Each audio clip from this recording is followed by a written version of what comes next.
Hi there, once again welcome to my YouTube channel. This is Seben. If you're a returning subscriber, muchas gracias. If you are new here, de nada. Don't forget to subscribe to the channel, like the videos, and hit on the notification bell. So like we've been doing, we are continuing with our study for the GRE. So we are moving on to argument essay, how to tackle argument essay as such. So let's zoom in and let's look at that. So an argument essay. So if you have been following the previous videos, you would know about the structure, the time allocation, the total score, the grader, time location by the graders, the length you are supposed to go about, the word processing program. But let me just do a quick recap. So the structure, this looks like, and they say that they are asking you to critique a conclusion an author has made. So the author has said something. So I gave you an example that said that my car broke down yesterday. I need a car to go to work. Therefore, I should buy a new car. So that is the author's conclusion.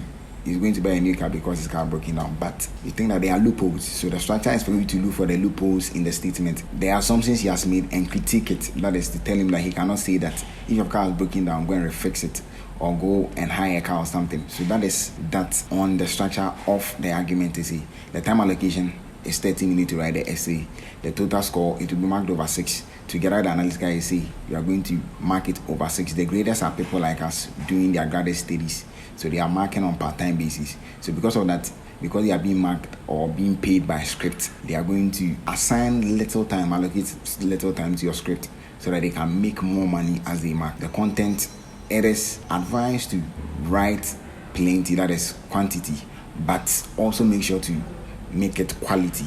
That is, make sure that it is rich in content. Then the word processing program has forgone or is not using spelling and grammar check, not using autocorrect, auto capitalization and all those things. It's not doing that for you. So you need to make sure that you are not making a lot of mistakes. You will not be penalized for just some minimal one.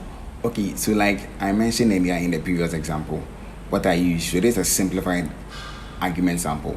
So this is helping you to know the part of the argument essay that you are going to see. So my car broke down yesterday and I need a car to get to work. Therefore, I should buy a new car. So that is a simplified one that you are going to see. It will be much lengthier than this, but this is helping us to understand. So the car argument above is composed of the following 3 parts.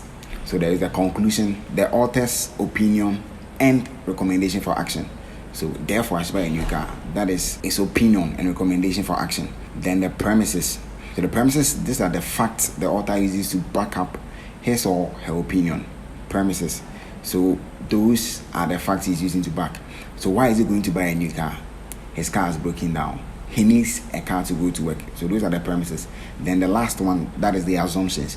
These are the unstated conditions that must be true in order for the argument to make sense. So these ones are not there. So these are the ones that you are finding. That is your task. To find these ones and tell the person that, okay, you made this assumption. So you cannot make this assumption because he didn't state it verbatimly or emphatically. You cannot make this assumption. That is your task in the argument essay. That's what you are supposed to do. So you can see the conclusion is I should buy a new car. The premises are my car broke down. I need a car to go to work. These are the 10 that backs his conclusion that I should buy a new car.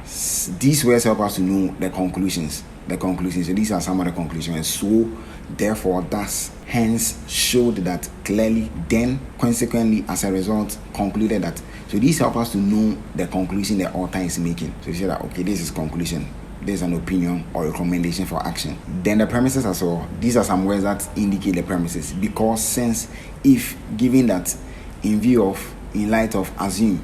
So someone is saying that if assume is there, then assume should be something like an assumption. But like I said, assumptions will not be stated. But when it is stated, it is a premise. So an assumption is also like a premise. So it's an unstated one. Then the premises are stated ones. So when you see an assume, you mean that it's a premise. So that is that. So assumptions. So the third part, assumption. So an assumption is an unstated premise that supports the author's conclusion. It is the connection between the stated premises and the conclusion. So it is a linkage. Let's take a look back at the car argument. As you read the argument, you identify the premises and the conclusion. Questions may pop up into your head. Those questions are pointing out the gap that leads to the assumption. So therefore, the assumption must be as follows. There is no other way to have a car. So if someone comes to you that my car is broken down. I need a car to go to work.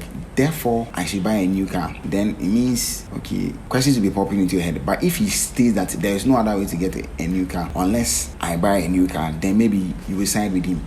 But without him stating that there is no other way, questions will pop up. You can rent a car, you can take public transport, you can fetch me to go to work, you can fix the car or something. So these questions will be popping into your head. But once he says that there is no other way, it means that he has catered for all questions that will pop up in your head. But once he didn't state this, the assumptions can be broken into smaller ones. Like I mentioned, the car can be fixed, the car can be rented, there is no other person that you can borrow from, there is no public transport, there is no friend to purchase. All these are covered in that assumption. So this is your task, to write on them. So writing on them, this is your task. You can say that, okay, you can fix the car. So if your car is broken down, it's not necessarily going to buy a new car. You can go and fix it. Probably it's just a tie. Probably it's that. So that is what you are supposed to write on. That is your task. In the argument is to write on the assumptions. So you can also tackle maybe rent a car and talk about him going to rent a car, talk about him borrowing a car. So you are trying to critique his argument that buying a new car is not the option, but there are other options. So that is your task. So per the argument essay they are going to get, that's where you are supposed to tackle it from. Then there is also ways that they can put the assumptions. They can make the assumptions in three parts. That is the sampling assumption, the analogy assumption, and the causal assumption. So with the sampling assumption, what the sampling assumption does is that they take a smaller group as a representative of a much larger group. And so to tackle that, you can tell them that you cannot use small group to make a conclusion or a generalization for a much bigger group. So let's take a scenario like you come to Ghana, go to Accra because it's most populated. You go to Accra, you make a survey there, and you see that they like kinky. Then because of that, you come and generalize that when I went to Ghana, the food they really like is kinky. Wow, wait, hold on, kinky, really? If I said fufu, that one they maybe wouldn't argue with you. So you can't use a smaller group, just the people in Greater Accra, to make the assumption or to generalize for the whole of Ghana. Ghana doesn't like, that is not our favorite food. That is, as you tackling that, you tackle them, you point out that you cannot use a smaller group to make a generalization for a much bigger group. Then with the analogy assumption, the argument by analogy assumes that A is equal to B, or what is true for one entity is true for the another. So they are assuming that because I'm black, because another person is black, then what will not happen to this person will not happen to me. So when COVID came, it was said that it is like the blacks are immune to the COVID. So because of that, maybe I'm making an analogy, okay, if this black person not wearing nose masks, not using sanitizers, not doing certain stuff, they didn't get COVID, then it means that me too. Then it means that another black person would also not get COVID if the person is not wearing nose masks, the person doesn't get vaccinated, the person is not using sanitizers and all those and keeping hygiene and all. So you tackle this by telling them that you cannot make this assumption. You cannot use this analogy because you don't know the immune system of the other person. You don't know the immune system of this person. So if the white blood cells of this person is fighting against the virus, it doesn't mean that this person also, because he's black, he has the same system as that person. So you tackle it as such. I cannot make this analogy because they are of the same color. Then with the causal assumption, down to it assumes that if A causes B, then it means if you remove A, then B will be gone. You have dealt with the effect. So let's say that we know that malaria brings about headache. So because of that, if I have a headache, you just assume that then it is malaria. Of course, it is not necessarily malaria. It may be that it's malaria, but it cannot be necessarily. So if I treat malaria, it doesn't mean that the headache will go. Maybe the headache is from high fever or from another thing. So we cannot necessarily say that because this causes this or this comes from this, then when I take off this will be dealt with. So that is how we tackle the causal assumptions as well. So in writing your argument is what you are supposed to do. You are supposed to do these 6 steps. So first of all, read the topic and identify the conclusion and the premises. So you know that, okay, this is the conclusion you are making. These are the things backing it. That is the premises. So you are asked to critique. That is to weaken it, weaken the argument. So concentrate on identifying these assumptions. Look for the gaps in the argument. So you read in between the lines to find weakness in the logic. Like you are saying that your car is breaking down, you are going to buy a new car. No, you can't. So you look for weakness. You look for gaps. You read in between the lines to find them. So as you brainstorm, things will be coming out. You write them on the paper that you'll be given on the D-Day, 3 A4 sheets. So you write on them or you type it on the screen, then you can later explore it or elaborate on them. So after you have written the assumptions, you can select 3 or 4 of them. Then you build your essay around that. So you choose a template to attack the assumptions. So you are going to look at the template later on. So after you have done this, you write the essay using the tools and techniques you have learned. You read over it and edit. You are done with the argument essay. So let's look at this sample prompt. The director of the International Health Foundation recently released this announcement. A new medical test that allows the early detection of a particular disease will prevent the death of people all over the world who would otherwise die from the disease. The test has been effective in allowing doctors to diagnose the disease 6 months to a year before it would have been spotted by conventional means. As soon as we can institute this test as routine procedure in hospitals around the world, the death rate from this disease will plummet. So this is a prompt. So this is how it's going to be like. So like you're saying, so you're supposed to detect or find the premise and the conclusion from here. As soon as we institute this as routine procedures around the world, the death rate from this disease will plummet. So that is a conclusion they are making, or that's a conclusion they are making, that once we do this, it will plummet. But I don't know if questions are coming into your head, but for me, questions are popping up from reading this prompt. They are saying that a test kit will cause death rate to plummet. Just doing test will cause it to. So questions will come up into your head. So COVID test, doing a COVID test doesn't mean that you are safe from COVID. So test kits cannot necessarily solve it. So questions may pop up into your head. So this is helping us to know the premise and the conclusion from here. Then as we brainstorm for assumptions, like I mentioned, first, do we know that early detection will necessarily lead to survival? We don't even know if this disease is curable. So early detection of an incurable disease is not going to help anyone to survive it. So if you detect that you have COVID right now and COVID is incurable, whatever we do, we are going to die of it. So it doesn't mean that the new test kit will help. So we are critiquing it. We are looking for weaknesses in the argument they made or the prompt they brought about. Second, will the test be readily or widely available and cheap enough for the general use?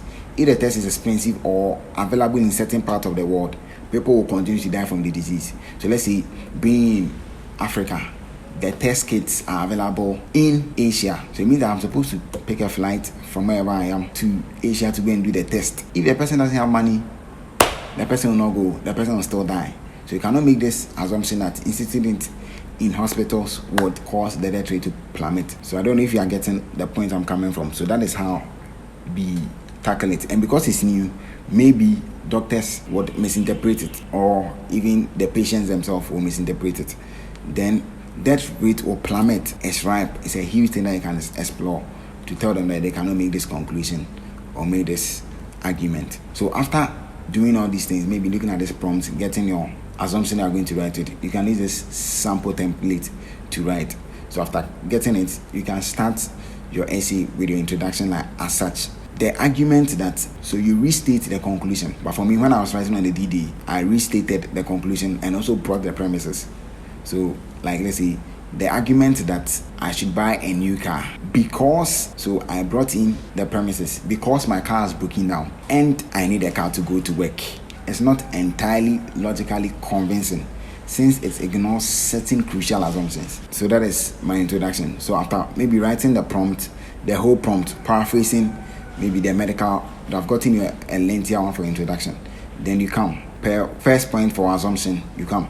First, the argument assumes that there is no way to repair the car. The car is beyond repairs. So then you explore it. Okay, so the writer or the author is stating that the car, to the extent at which the collision or the accident occurred, the car is beyond repairs. Maybe buying parts to fix will be more expensive than buying a new car. That is why you're saying that they should buy a new car. But once he didn't state that, this one, it may be that the car can be fixed maybe by just changing the tire, or maybe buying a new something to fix the car and the car will be moving, or changing that, the car will be moving. So you write on that for the first point. Then it comes likely the second point. Second, the argument never addressed that there is no other means for getting a car within the vicinity, like there's no public transport, there's no taxi or something. So you write on that. Then finally, the argument omits. So this will be the body paragraphs, first, second, finally. This will be your body paragraphs. Then you conclude that the argument is not completely sound. the evidence in support of the conclusion is not sufficient to support the conclusion or the argument, because then you summarize what you said. Then ultimately the argument might have been strengthened by, so this is like doing a social studies topic or a social studies question. You see that they give you causes, effect, and solutions. So this is like solving them. So telling them that, okay, they could have strengthened their argument by stating that. So you solve the assumptions that you brought. So first, okay, it could have been strengthened by saying that the car is beyond repairs. The extent of the collision, it was a head-on collision, so it cannot be fixed. Fixing it will be more expensive than buying a new car. Then you have solved it for them. So it means that if he has said that, then you need to have a point in your first paragraph. So there are variations that you can use for this template that you have seen. So you can use variations. So the first variation is restating the argument. Like I said, you can restate the argument. Then the second paragraph, we discuss the link or the lag between the conclusion and the evidence presented in support of it. So you can talk about the general assumption, like there is no other way to get a car. So that is the general one. Then in the third paragraph, you show 3 holes in the reasoning. That is showing that, so the point you're going to talk about, fix a car, rent a car, public transport. So you show those 3 holes. Then in the fourth paragraph, that is, you show them that they could have plugged it by stating those ones that, okay, the car is beyond repairs. You could have stated that there's no other way to get a public transport within the vicinity, or there's no friend staying close for him to pitch or to join to work or something. So if it has stated that, then that would have made it stronger. So that's how your fourth paragraph is going to be. Then in the fifth paragraph, that is summary. That is summarize and conclude that because of these 3 holes, the argument is weak. Then the second variation is you restate the argument and say it has 3 flaws. So if you are going to talk about 5 flaws, 6 flaws, you state that it has those number of flaws. Then in the first paragraph, you point to that flaw, that car cannot be rented. So you point to that one, then you talk about it, then you show how it can be plugged, or how he'd have made his argument stronger by stating what he could have said. Then likewise, the third paragraph, the subsequent paragraphs too, you show the flaw and you plug it, that you show how it could have been strengthened. Then the last paragraph, you summarize and conclude that because of the flaws you have mentioned, the argument is weak. So this is how you go about it. So for me, I like this variation. That is a variation too, because you tackle it head on. When you state a problem, you solve it there. So it's like talking about causes, effect, and giving the problem there, than waiting to talk about causes in one paragraph, then going to talk about effects in another paragraph, talk about solutions in another paragraph. So once you tackle them this way, at least if you don't finish, at least because you tackle each point there, it is good. It is a plus on your behalf, because at least you have talked about one point extensively, than to wait to talk about the flaws and not solve them if you don't finish in, let's say, variation 1. So per what will work for you, you can choose any of these variations to work out for you. That being said, you are done with the argument essay. So this is just to help us in breaking our 30 minutes down, to help us in writing essay. So we can use about 8 minutes to break down the essay and to find the assumptions. So okay, I'll talk about this, I'll talk about that, I'll talk about that. Use about 80 minutes. Then 20 minutes to do the writing. After I've talked about it, it's good to first of all brainstorm or take some time to think about it. What I'll talk about this here, I'll talk about that here. So planning the essay helps you than when you see, because of 30 minutes you are in a hurry to type. That makes you do a double thinking. So when you think first and you start writing, it makes it easier for you. Then after you have done writing, you use 2 minutes to proofread. You have exhausted your 30 minutes and you have a good essay from there. So that is that. So if you have not yet subscribed, please subscribe, and see you in the next video as we continue our journey in preparing for the GRE. You can leave your comments in the comment section. If you have any questions, then I'll do all to attend to that. See you in the next video. Peace out. God be with us all.